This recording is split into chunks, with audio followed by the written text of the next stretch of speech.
projecting the direction of a market trend isn't all that difficult. As we can see, after the two hard selling days in the Dow, it was becoming a little bit obvious that the investor sentiment was starting to slow down, and then did a doji followed by weakness.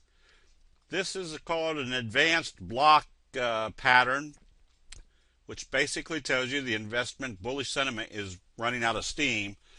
So do we project that there's going to be such a hard sell-off? Not necessarily, but at least it puts the investor in the right position at the right time, especially once they do see a candlestick reversal signal, such as an evening star signal that closed below the T-line.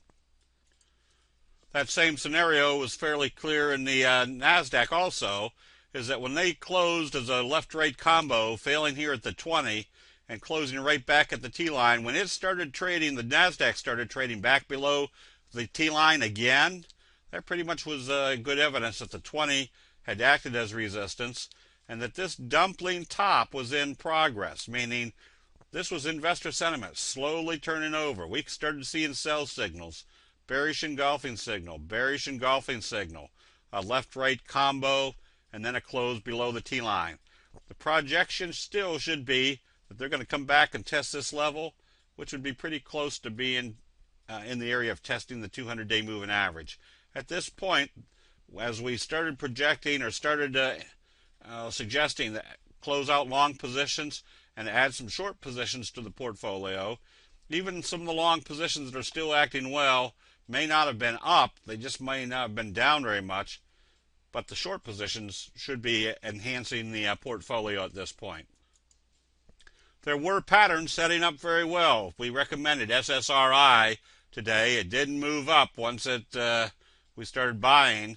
I mean, it moved up and backed off with this market, but we can see that the pattern was setting up as a J-hook pattern. Ever since our little best friend signal, which was a doji followed by a gap up, then it's pulled back right smack dab to the 50-day moving average and then started gapping back up.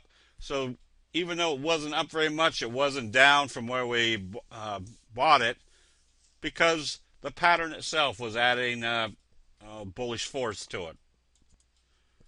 But having positions that we recommended last week, such APOL, Apollo, that did a kicker signal to the downside, and even though that it didn't trade very positive in the last couple of days, obviously today it was down pretty good. So whether you were shorting the stock or buying the puts, this was making good money for you in a very strong down market.